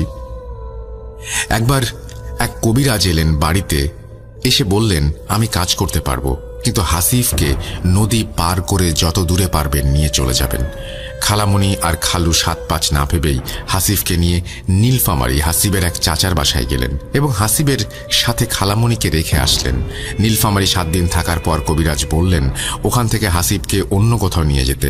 হাসিবের খোঁজ নাকি জিনেরা পেয়ে গেছে। সে সময় আব্বুর পোস্টিং ছিল নওগাঁ জেলার বাদলগাছিতে। হাসিবকে নিয়ে খালামণি আর খালু এবার আসলেন বাদলগাছি। সে সময় আমি ঢাকায় ছিলাম। রমজান মাসের ছুটি হওয়ায় আমি বাসায় চলে গেলাম। একটু আনন্দ হচ্ছিল যে হাসিব আছে বাসায় এই ভেবে। হাসিবের বদলগাছে আসার ৬ দিন হয়ে গেছে। ৬ দিন ছেলেটা বাড়ির বাইরে বের হয়নি। আমি বাসায় গিয়ে পরের দিন বিকেলে হাসিবকে নিয়ে ইফতার কিনতে বের হলাম। হাসিব অনেক খুশি হলো বাইরে যেতে পেরে। হঠাৎই হাসিব কেমন যেন চুপচাপ হয়ে গেল। আমাকে বলল ভাইয়া তাড়াতাড়ি বাসায় চলো। আমি জিজ্ঞাসা করলাম কি হয়েছে বলতো আমাকে। এই তো বেশ খুশিই ছিলি। হাসিব বলল আমার পেছনে পেছনে কেউ আসছে ভাইয়া, মনে হচ্ছে আমাকে ধরবে। এসব শোনার পর আমি জলদি বাসায় চলে গেলাম এবং সবাইকে ডেকে সাবধান করলাম। আমার আম্মু একটু ভীতু মানুষ, তিনি একটু ভয় পেয়ে গেলেন। মাগরিবের পরে ইফতার শেষ করে আমি ক্লান্তিতে মেঝেতে শুয়ে পড়ি। হাসিব আমার সাথে ফাজলামি করছিল। হুট করে হাসিব জ্ঞান হারায়। আবারও সেই লেখাগুলো হাসিবের শরীরে উঠে গেছে। সারা বাড়ি আতরের কড়া গন্ধে ভরে গেছে। এতই কড়া গন্ধ যে আমার কেমন যেন তিতা লাগছিল মুখের মধ্যে। অজ্ঞান অবস্থায় হাসিবের খিচুনি শুরু হয়ে যায়। কোনো উপায় না দেখে আব্বু বাড়িওয়ালা আঙ্কেলকে ডাকেন। বাড়িওয়ালা আঙ্কেল সহ যারা বাসায় থাকে সবাই আমাদের ফ্ল্যাটে চলে আসে। তারা এসব দেখে হকচকিয়ে যায়। এগুলোও কি সম্ভব? স্পষ্ট গায়ে লেখা দেখা যাচ্ছিল, সদ্য কেউ ছুরি দিয়ে কেটে যেন নকশা করে দিয়ে গেছে। পাশের মসজিদ থেকে ইমাম সাহেবকে ডাকা হলো। তিনি বাসায় আসলেন। এসে তিনি হাসিবের রুমের দরজার কাছে এসে থেমে গেলেন। এরপর মাথা নিচু করে বললেন মাফ করেন, আমার দ্বারা সম্ভব না, এই বলে চলে গেলেন। এদিকে হাসিবের কোনো জ্ঞান নেই। প্রায় 1 ঘন্টা মুখ দিয়ে ফেনা বের হচ্ছে হাসিবের। কিছু না পেয়ে আমি সালাম হুজুরকে ফোন দেই। সালাম হুজুর হলো তিনি যিনি আমাকে তাবিজ দিয়েছিলেন আমার সমস্যা দূর করতে। উনি সবকিছু শুনে পরে বললেন রুমের সব লাইট অফ করো, তারপর জানালার পর্দাগুলো নামিয়ে দিয়ে সবাই রুমের বাইরে চলে যাও। আর হ্যাঁ, বিছানা নিচে 1 গ্লাস পানি রেখে দাও। আমি ফোন না দেয়া অবধি কেউ রুমে ঢুকবে না। এই বলে হুজুর ফোন রেখে দিলেন। আমরা সবাই হুজুরের কথা মতো কাজগুলো করে রুম থেকে বেরিয়ে আসলাম। 10 মিনিট পরে হুজুরের কল আসলো। বলল রুমে যাও জিয়ন, গিয়ে পানির গ্লাসটা তুলে 2 বারে হাসিবকে খাওয়াও। আর আমার বন্ধু জিনেরা ওদের অনেক দূরে তাড়িয়ে দিয়ে এসেছে, কিন্তু ওরা আবার আসবে, সাবধানে থেকো। এই বলে ফোন রেখে দিলেন হুজুর। আমি রুমের লাইট জ্বালিয়ে দেখি পুরো রুম ধোঁয়াটে কুয়াশায় ভরা, সাথে কড়া আগরবাতির গন্ধ। বিছানা থেকে হাসিব আমাকে ডাকছে, ভাইয়া, জিয়ন ভাইয়া, আমি পানি খাবো, আমাকে পানি দাও। আমি হুজুরের দেয়া পানিটুকু হাসিবকে 2 বারে খাইয়ে দেই। সেদিন রাতে আরও 2 বার হাসিব এমন হয়েছিল। আরও অনেক কিছু আছে যেগুলো বলতে গেলে ইমেল অনেক বড় হয়ে যাবে। সাল 2020। এই কয়েক বছরে মিশু আপুর বিয়ে হয়েছে, অনেক কিছুর পরিবর্তন হয়েছে। খালু পুরাতন বাড়ি ভেঙে নতুন বাড়ি করেছেন পাশেই। একদিনের ঘটনা, আমি বাসার ছাদে উঠে দেখি আমার কাজিন মিম আর আমার বোন ইরানা কোনো একটা বিষয় নিয়ে অনেক হাসাহাসি করছে। জিজ্ঞাসা করতেই প্রথমে বলতে না চাইলেও মিম আমাকে বলল, ভাইয়া, হাসিব তো আমার বান্ধবীর প্রেমে পড়েছে। ওই যে আমার বেস্ট ফ্রেন্ড, কুষ্টিয়ায় বাসা, ফেসবুকে আলাপ হয়েছে হয়তো, তারপর প্রেম। আমি জানি মেয়েটা ভালো না। এসব যদি কেউ জানতে পারে হাসিবকে সবাই প্রচুর বকাবকি করবে। এগুলো চিন্তা করে একটু টেনশন হচ্ছিল।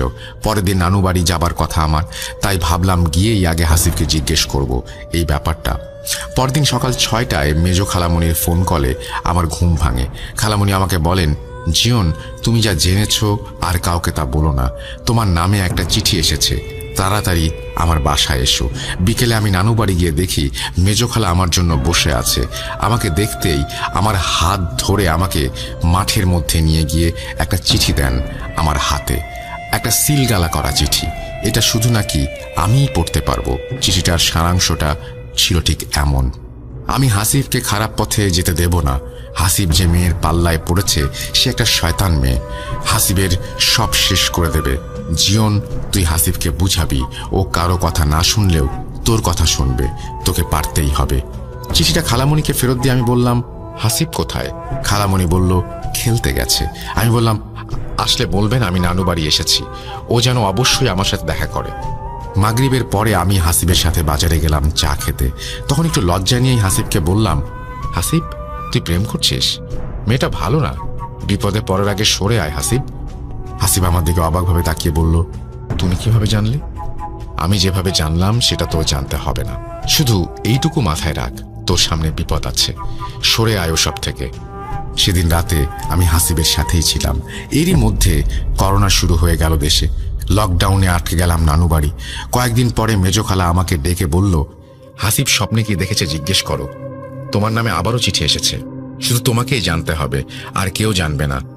আমি হাসিবকে নিয়ে মাঠের মধ্যে দাঁড়িয়ে বললাম, হাসিব, তোর স্বপ্নের কথা আমাকে বল, আমাকে জানতে হবে। বলছে হাসিব। আমি ঘুমানোর একটু পরেই রুমের পরিবেশটা অনেক ঠান্ডা হয়ে যায়। আমি অনুভব করছিলাম। তারপর কিছু জিনিস আমি দেখি। একজন হুজুরের মতো লম্বা মানুষ আমাকে বলছে, হাসিব, আমি চাই না তুমি খারাপ কিছু করো। তোমাকে আমি আলেম বানাতে চাই, তোমাকে দিয়ে খারাপ কাজ করাতে চাই জিনেরা। একবার ওদের ফাঁদে পা দিলে আবারও অনেক কষ্ট সহ্য করতে হবে তোমায়। তুমি পুরাতন বাড়িতে জিয়নকে নিয়ে যাও, তাহলে সব বুঝে যাবে। হাসিবের কথা শুনে আমি একটু চিন্তায় পড়ে যাই। এইভাবে আমি জড়িয়ে যাব ভাবিনি কখনো। আমি আর হাসিব ওদের পুরাতন বাড়িতে গেলাম। ভাঙা দেয়ালে অনেক আরবি লেখা উঠে গেছে। ভাঙা ভাঙা বাংলায় একটা লেখা দেখে আমি চমকে উঠলাম। ওখানে লেখা, আমরা আসছি, তোরা তৈরি থাক। আমি হাসিবকে বললাম, বুঝেছিস এবার, নাকি সব বুঝিয়ে বলতে হবে তোকে? হাসিব মাথা নিচু করে বলল, ভাইয়া, আমি বুঝতে পেরেছি। অনেকে কনফিউজড হতে পারেন, এর জট খুলবে পরে, সবুর করুন। সাল 2022। আমি ফাইনাল পরীক্ষা শেষ করে ভার্সিটিকে এক প্রকার বিদায় জানিয়েই রিল্যাক্স সময় পার করছিলাম ঢাকায়। ঢাকাতে আমার কয়েক ফ্রেন্ড মিলে মিরপুর 11 এভিনিউ 5-এর একটা বাসায় থাকি। বাসাতে 3টা রুম, 2 রুমের সাথে 2টা বারান্দা। আমি বারান্দায় বসে ফোনে গেম খেলছিলাম। এরই মধ্যে আম্মুর ফোন আসলো। হ্যালো আম্মু। জিয়ন, তোকে বলা হয়নি, তোর পরীক্ষার জন্য সবাই বারণ করেছিল যেন তোকে কিছু বলা না হয়। কি হয়েছে আম্মু? হাসিবের তো আবারও শুরু হয়েছে, আগের থেকেও ভয়াবহ। কিছু খেতে দিচ্ছে না, খাবার মুখে দিলে অজ্ঞান হয়ে যাচ্ছে। 5 দিন ধরে কিছু খায় না, শুধু পানির ওপর জীবিত। কবে থেকে আম্মু? এপ্রিল মাস থেকে। এই বলে আম্মু ফোন রেখে দিল। আমি পরের দিনই চলে গেলাম নানু বাড়ি। প্রচন্ড গরম আর রমজান মাস। আমি বাস থেকে নেমে রূপপুর মোড় থেকে একটা রিক্সা নিয়ে রওনা হই নানু বাড়িতে। রিক্সা থেকে নেমেই দেখি হাসিব পাঞ্জাবি পরে কই যেন যাচ্ছে। আমি ডাক দিতে একটা শুকনো মুখে হাসি দিয়ে হাসিব আমার কাছে আসলো। কোথায় যাচ্ছিস? আমি ছোট ছোট ছেলে পেলেদেরকে আরবি পড়াই মসজিদে। আজকে ওরা একসাথে ইফতার করবে, তাই মসজিদে যাচ্ছি। ঠিক আছে, তুই যা, আমি ইফতার করে তোর বাসায় আসছি। এই বলে দুইজন দুই দিকে হাঁটা দিলাম। মাগরিবের পরে হাসিবের সাথে কথা বলতে ওর বাসায় গেলাম। খালামণি আমাকে দেখে একটা চিঠি বের করে দিল। এবার প্রমাণ রাখার উদ্দেশ্যে ছবি তুলে রাখলাম। আমি হাসিবের রুমে ঢুকে একটু অস্বস্তি বোধ করছিলাম। কেমন যেন গুমোট হয়ে আছে, একেবারে সাইলেন্ট চারিদিকে। হাসিব যেন বিছানার সাথে মিশে গেছে। আমি ওকে খাওয়ানোর চেষ্টা করছিলাম। হুট করেই আমার চোখের সামনে অজ্ঞান হয়ে গেল হাসিব। গায়ে এবার কেটে লেখা না, কি যেন দিয়ে লেখা। আমি খালামণিকে জোরে ডাক দিলাম। খালামণি এসে হাসিবকে পানি পড়া ছিটিয়ে জ্ঞান ফেরালো। হাসিবের অনেক কষ্ট হচ্ছিল। আমি সেদিন রাত 10টা অবধি ছিলাম ওর পাশে। এরপর চলে আসলাম নানু বাড়ি। সেদিন রাতে হাসিব তার মা বাবাকে মেরে ফেলবে বলে চিৎকার করতে থাকে এবং ছুরি নিয়ে তাড়া করতে থাকে। নিজেও নাকি মরে যাবে এসব বলতে বলতে অজ্ঞান হয়ে যায়। সকালে হাসিবকে দেখতে গিয়ে দেখি বাসার বাইরে তালা ঝুলছে। আমি খালামণিকে ফোন দিয়ে জিজ্ঞাসা করতেই বলল তারা বিকেলে আসবে। বিকেলে এসে দেখি হাসিব বিছানায় শুয়ে আছে। খালামণির কাছে জিজ্ঞাসা করে জানতে পারলাম খালামণি হাসিবকে নিয়ে এক মুফতি সাহেবের কাছে গিয়েছিলেন। তিনি অনেক বয়স্ক, 110 বছর বয়স ওনার। উনি হাসিবকে দোয়া পড়ে ফু দিয়ে অনেক খাবার খাইয়ে দিয়েছেন আর বলেছেন এই কাজটা আমি যদি না পারি কেউ পারবে না। এই বলে তিনি তার ফোন নাম্বার খালামণিকে দিয়েছেন, বলেন পরে যোগাযোগ করতে। তিনি মূলত পাবনায় এসেছিলেন একটা ওয়াজ মাহফিলে কথা বলার জন্য, তাই বেশি সময় দিতে পারেননি। বাসায় যখন খালামণি ফিরে আসলেন তখন গেট খুলে ভেতরে পা দিতেই হাসিব অজ্ঞান হয়ে যায় আর একটা চিঠি খালামণির হাতে কে যেন দিয়ে যায়। খালামণি হাসিবের জ্ঞান ফিরিয়ে চিঠিটা খুলে পড়েন। চিঠির সারাংশ ছিল এই রকম। এই চিঠিটা মুফতি সাহেবকে দিস। যত বড়ই মুফতি হোক না কেন, আমার সাথে পারবে না। আমার লেখা দেখলেই সে বুঝবে আমি কে। যা, কি করার করবি, করে নিস। সবকিছু শুনে আমি টেনশনে পড়ে যাই। আমার মাথায় তখন ভূত.com-এর আরিফ ভাইয়ের কথা মাথায় আসে। ওনাকে তো কালো জাদু করা হয়েছিল। আমি অনেক চেষ্টা করে আরিফ ভাইয়ের সাথে যোগাযোগ করি। সবকিছু শুনে আরিফ ভাই আমাকে বলেন, ভাই, আমি তো কয়েকজনের কাছ থেকে ট্রিটমেন্ট নিয়েছি, আপনিও চাইলে এই কাজটা করতে পারেন। আমি আরিফ ভাইকে কিছু চিঠির ছবি দেই। এরপর একবার সাবিত আলম ভাইয়ের সাথে যোগাযোগ করেছিলাম, কিছু ছবি আমি তাকে পাঠিয়েছিলাম। ঘটনাটা শেয়ার করার জন্য আরিফ ভাই এবং সাবিত ভাই আমাকে বলেছিলেন। তখন এমন অবস্থা ছিল যে মাথা কাজ করছিল না। একদিন আমি বসে চিঠিগুলো পড়ছিলাম। একটা জিনিস বেশ বুঝলাম, জিনেরা চায় হাসিবকে বিয়ে দিতে, কিন্তু হাসিব তো ছোট, এবার এইচএসসি পরীক্ষা দেবে, ওকে কিভাবে বিয়ে দেব আমরা? এদিকে হাসিবের অবস্থা না খেয়ে না দে এমন খারাপ হচ্ছিল যে উঠে দাঁড়ানোর মতো শক্তি থাকতো না শরীরে। অবস্থা বেগতিক দেখে খালামণি হাসিবকে হাসিবের কাজিনের বাসায় নিয়ে যান ভেড়ামারায়। এবার শুরু হয় সমস্যা আমার সাথে। আমি যে রুমে থাকি, নানুবাড়ি গেলে সেটা একেবারে বাইরের রুম, অনেকটাই সেপারেট একটা রুম বলা যায়। বড় মামার বেডরুম পার হলেই অনেক লম্বা জায়গা জুড়ে ডাইনিং স্পেস, সাথে একটা বড় ড্রয়িং রুম, তার পাশেই ওই রুমটায় আমি থাকি। একদিন রাতে শুয়ে আছি আমি, রাত 12টা, সেহরি করতে ওঠার আগে আমার ঘুমটা ভেঙে যায়। প্রচণ্ড গরমে আমি শরীর গা একেবারে ভিজে গিয়েছে ঘামে। সিলিংয়ে তাকিয়ে দেখি ফ্যান অফ, কিন্তু ডিম লাইট জ্বলছে। আমার স্পষ্ট মনে আছে আমি ফ্যান অন করে ঘুমিয়েছি। ভাবলাম কোনো কাজিন হয়তো মজা করে ফ্যান অফ করে দিয়েছে। দরজাও লক করি নাই। ঘুমিয়ে গেলে সেহরির জন্য ডাকলে যদি শুনতে না পাই সেজন্য। আমি উঠে গিয়ে ফ্যান আবারও সুইচ অন করে দিলাম। শুয়ে আছি ফ্যানের দিকে তাকিয়ে। কিছুক্ষণ পর দেখি ডিম লাইটের আলোটা কাঁপছে, আর দেখতে দেখতেই ফ্যানটা অফ হয়ে গেল। আমি তো তাকিয়েই আছি, রুমে কেউ ঢোকেনি। তাহলে আমি ভয় পেয়ে গেলাম। এরপর লাইট জ্বালিয়ে বসে রইলাম সেহরির আগ পর্যন্ত। এই ঘটনা আমি কাউকে বলিনি, বললে সবাই টেনশন করবে। পরের দিন রাতে আবারও শুয়ে আছি, হঠাৎ দরজায় দুটা টোকা, আঙুল বাঁকা করে টোকা দিলে যেমন হয় তেমন। আমি উঠে গিয়ে ডাইনিং স্পেস দিয়ে সব চেক করে আবারও আসলাম, দেখলাম কেউ নেই। মামা তো রুম লক করে ঘুমায়, ওপাশ থেকে তো কেউ আসবে না। আমি আবারও গিয়ে শুলাম বিছানায়। কিছুক্ষণ পর আবারও দরজায় দুইটা নক। এরপর মনে হলো 2-3 জন একসাথে নক করছে। আমি অনেক ভয় পেয়ে যাই। এবার আমি আম্মুকে ফোন দিই এবং এই রুমে আসতে বলি। আম্মু এসে জিজ্ঞাসা করলে আমি বলি কিছু হয় নাই। আম্মু আমাকে আর এই রুমে থাকতে দিল না, আমাকে সাথে করে নিয়ে চলে গেল অন্য রুমে। আম্মু আর আমি এক বিছানাতে থাকলাম সে রাতে। পরের দিন আম্মুকে বললাম যে আমার সাথে কি কি হয়েছে। আম্মু আমাকে বললেন হাসিবের বিষয় নিয়ে কম ঘাটাঘাটি করতে। আরেকদিনের ঘটনা বলি। প্রচণ্ড গরমে লোডশেডিং হচ্ছে। আমার ফ্রেন্ড সাইমা আমাকে ফোন দিয়ে হাসিবের অবস্থা জানতে চাচ্ছিল। আমি কথা বলতে বলতে বাসার ছাদে চলে গেছি। কথা বলতে বলতে একসময় আমি খেয়াল করি ছাদের একদম কোনায় কিছু একটা দাঁড়ানো। আমি ডাক দিলাম, কে ওখানে? উত্তর আসলো, ভাইয়া আমি কে, সামনে আয় তো। কাছে আসতে আমি তার চেহারা দেখে অজ্ঞান হয়ে যাওয়ার মতো অবস্থা। এ তো হাসিব, চাঁদের আলোয় স্পষ্ট দেখা যাচ্ছে।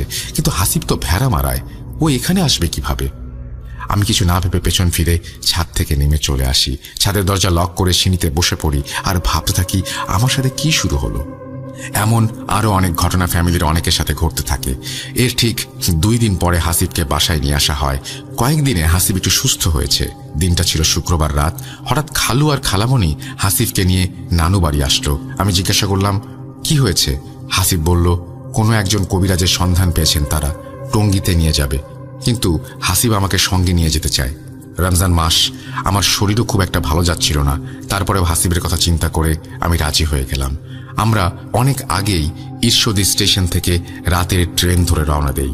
ট্রেন লেট থাকায় প্ল্যাটফর্মে 2 ভাই ঘোরাঘুরি করছিলাম। 12টা বাজতেই ভূত.com শুরু হলো। আমি আর হাসিব ভূত.com শুনছিলাম। রাত 1:45 ট্রেন আসলো।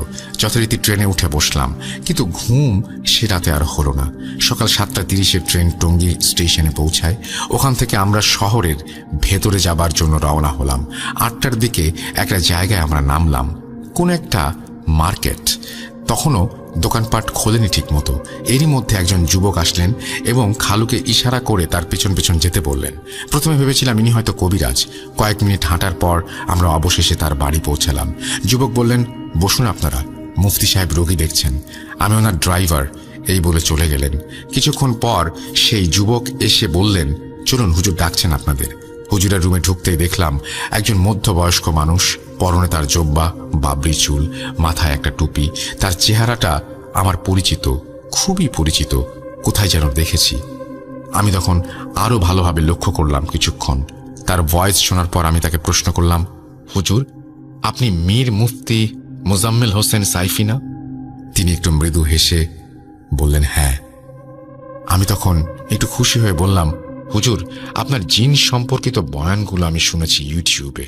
যাই হোক, কথাবার্তা শেষ করে হুজুর খালুর দিকে তাকিয়ে একটু বিরক্ত হলেন এবং রাগান্বিত কণ্ঠে বললেন, আপনার তো ঈমান ঠিক নেই, আপনি কি করে শরীক হবেন? মান্নান খালু তখন হুজুরের এবং কালো অবয়ব নাই, ডান দিক থেকে বাম দিকে, বাম দিক থেকে ডান দিকে ছুটাছুটি করছে।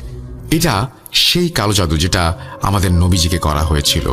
এই জিন হাসিবের বুকের মাঝখানে গিট মারা আছে, এমনভাবে জিনটিকে গিট মারা আছে যে হাসিবের মৃত্যু না হওয়া অবধি সে শরীর থেকে বেরোবে না। তিনি আরো বলেন, এরা কয়েক দলে বিভক্ত, দলনেতার নির্দেশ না পাওয়া অবধি এরা কোনো ক্ষতি করবে না। এবার খালু বললেন, হুজুর, আপনাকে আমার বাড়িতে যেতে হবে, না হলে আপনি অনেক কিছু বুঝবেন না। হুজুর বললেন, হ্যাঁ, আমাকে তো যেতেই হবে, কিন্তু আমি কবে যাব সেটা আপনাদের বলবো না। হুজুর দেশের প্রায় সব জায়গাতেই ওয়াজ মাহফিল করেন, তাই প্রায় সকল এলাকায় তার পরিচিত। হুজুর বললেন, তার কাছে আসার খবরটা যেন কারো সাথে শেয়ার না করা হয়। তার সাথে ফোনে কথা বললেও যেন বাড়ি থেকে অনেক দূরে গিয়ে কথা বলা হয়। এই বলে হুজুর একটু পাশের রুমে গেলেন। আমি হুজুরের পেছন পেছন গিয়ে হুজুরকে বললাম, হুজুর, আপনাকে আমার কিছু বলার আছে। হুজুর বসতে বললেন আমাকে। তারপর আমি বলা শুরু করলাম। আমার ছোট খালু ছোটবেলা থেকেই কুফরি কালাম আর কালো জাদুতে অনেক বিলিভ করেন। তিনি একসময় কালো জাদু করে এমন একজন মানুষের শাগরেদ ছিলেন। তিনি হাসিবের চিকিৎসা করার আশায় অনেক কালো জাদুকরের সাহায্য নিয়েছেন। হাসিব তো সুস্থ হয়ই নাই, উল্টো জিনটা শক্তিশালী হয়ে গেছে দিনে দিনে। আমার ভাইটাকে বাঁচান হুজুর, হাসিব ওর বাবার মতো না, ও অনেক ভালো। হুজুর এবার ভ্রু কুঁচকে আমাকে বললেন, আমি তাহলে কোন ভরসায় তোমার খালার বাসায় যাব?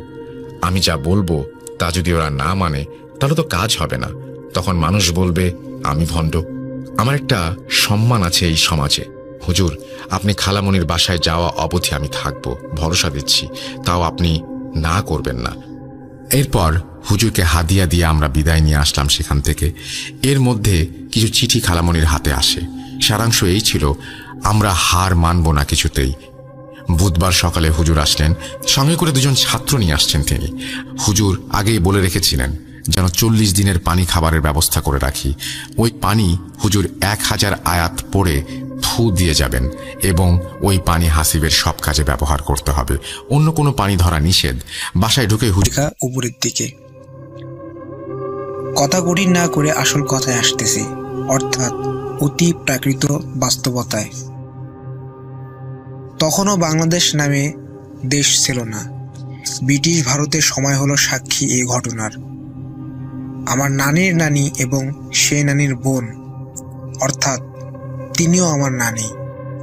ওনার মামা ছিলেন ভারতের কোচবিহার জেলার রাজার মন্ত্রী, নাম আমানতুল্লাহ চৌধুরী। নানিদের অনেক যাওয়া আসা ছিল মন্ত্রীর কাছে, আর অনেক কিছু নিয়ে আসতো ফিরে, খাবার থেকে আরো বিভিন্ন কিছু। নানার সে মামা থাকতো পশ্চিমবঙ্গের কোচবিহার জেলার বড় মরিচা নামক জায়গায়। একদিন রাত আনুমানিক 12টায় বা 1টায় সেই আমানত-উল্লাহ মামার বাড়ি থেকে ফিরে আসতেছিলেন নানি। বাহন ছিল গরুর গাড়ি।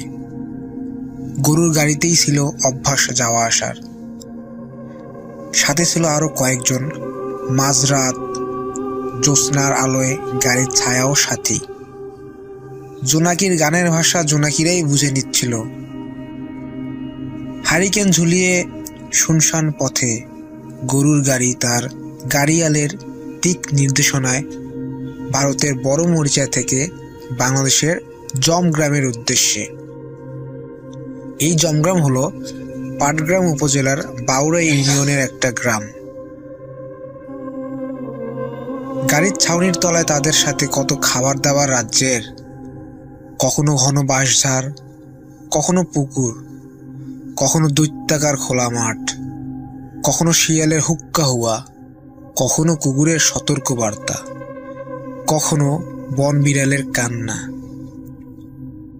এসব এড়িয়ে টুকটাক গল্প করে প্রায় চলে এসেছিল, কিন্তু জমগ্রামে এসে বাড়ি থেকে মাত্র প্রায় আধা কিলোমিটার দূরত্বে এক মসজিদের সামনে আসাতে মসজিদ থেকে এক লোক এসে গাড়ি থামিয়ে দিল।